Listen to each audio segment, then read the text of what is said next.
Before we dive into UI Collection View, you should get familiar with some of the conventions and terms used in this book. The book starts with the basics of iOS application lifecycle and then discusses the model view controller, MVC paradigm.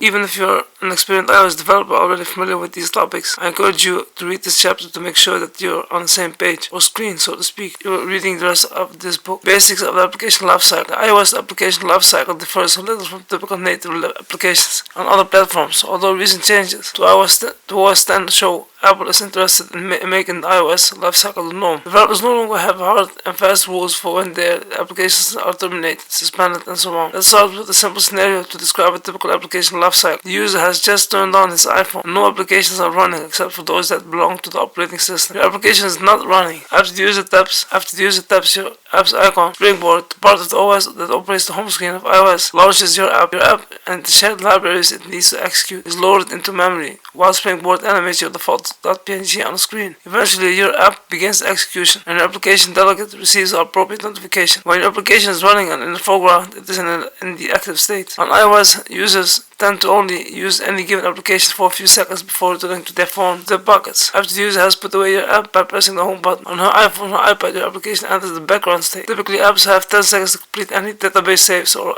other long-running tasks, though applications can request additional time from the OS. When all the background processing is completed, the application finally becomes suspended. When suspended, applications remain in memory but may not execute code. The state of your application is persistent. If the user opens your application while it is suspended, begins execution exactly where it left off. If memory becomes low, the OS can kill your app while it is in the suspended state. The user can also manually terminate your app from the multitasking tray. Once terminated, applications return to their initial state of not running. But wait, it gets more complicated. If the user receives a calendar alert, opens a multitasking tray, or gets a phone call, your application can be put in the inactive state. Your application is still running, but it is no longer the foremost thing the user interacts with. For example, achievements pause themselves. As an application developer, you need to be aware of this and use it as an indication that the user might leave your application soon. The user can open your application without tapping its icon on the home screen. If your application receives a local or push notification, or if it is registered for a custom URL scheme handling, the user can open it in any number of ways. The application lifecycle is important to understand for all iOS developers who want to make enriched immersive experiences. These types of applications are exactly what UICollectionView is great for. No comprehensive discussion of UICollectionView would be complete without a summary of the application's lifecycle. If your app enters an inactive state, stop updating your interface. It would be disconcerting for a user to see your collection view contents move about while he's deciding whether to view the details of an appointment that has popped up over your application. Likewise, don't update your app's interface while the application is in the background. The state of the user interface should remain fixed. Continue to switch from active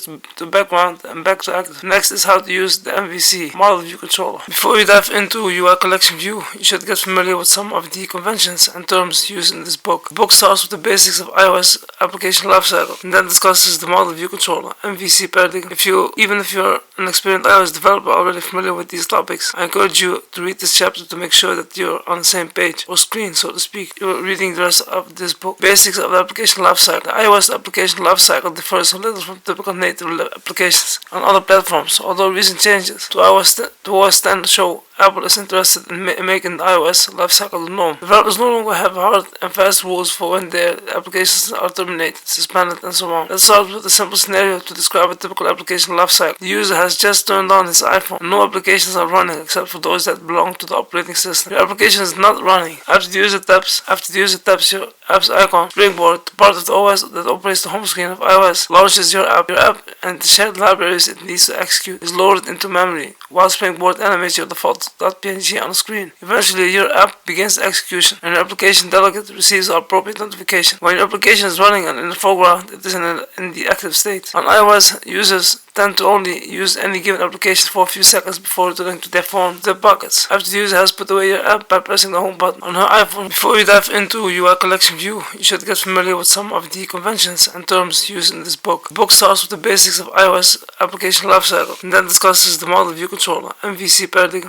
Even if you're an experienced iOS developer already familiar with these topics, I encourage you to read this chapter to make sure that you're on the same page, or screen so to speak. You're reading the rest of this book. Basics of the application lifecycle. The iOS application lifecycle differs a little from typical native applications on other platforms, although recent changes to OS 10 show Apple is interested in making the iOS lifecycle the norm. Developers no longer have hard and fast rules for when their applications are terminated, suspended, and so on. Let's start with a simple scenario to describe a typical application lifecycle. The user has just turned on his iPhone. No applications are running except for those that belong to the operating system. Your application is not running. After the user taps your app's icon, Springboard, the part of the OS that operates the home screen of iOS, launches your app. Your app and the shared libraries it needs to execute is loaded into memory, while Springboard animates your default .png on the screen. Eventually, your app begins execution, and your application delegate receives the appropriate notification. When your application is running and in the foreground, it is in the active state. On iOS, users tend to only use any given application for a few seconds before returning to their phone, their pockets. After the user has put away your app by pressing the home button on her iPhone or iPad, your application enters the background state. Typically, apps have 10 seconds to complete any database saves or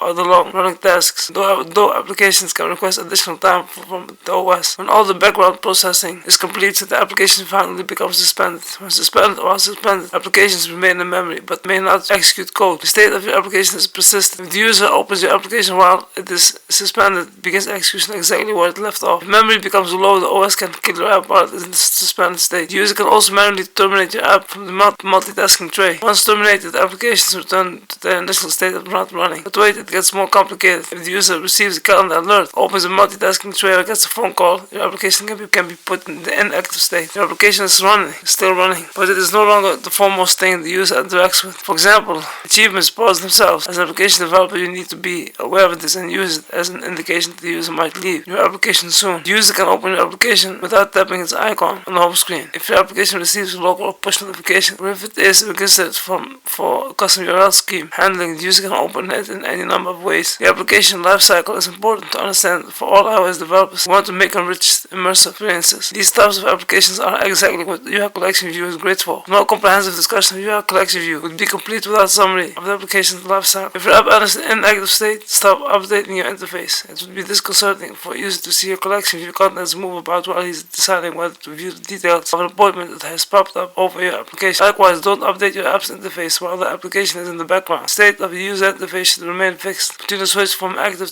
to background and back to active. Next is how to use the MVC, Model View Controller. Before we dive into UICollectionView, you should get familiar with some of the conventions and terms used in this book. The book starts with the basics of iOS application lifecycle and then discusses the Model View Controller, MVC paradigm. Even if you're an experienced iOS developer already familiar with these topics, I encourage you to read this chapter to make sure that you're on the same page, or screen, so to speak. You're reading the rest of this book. Basics of the application lifecycle. The iOS application lifecycle differs a little from typical native applications on other platforms, although recent changes to OS 10 show Apple is interested in making the iOS lifecycle the norm. Developers no longer have hard and fast rules for when their applications are terminated, suspended, and so on. Let's start with a simple scenario to describe a typical application lifecycle. The user has just turned on his iPhone. No applications are running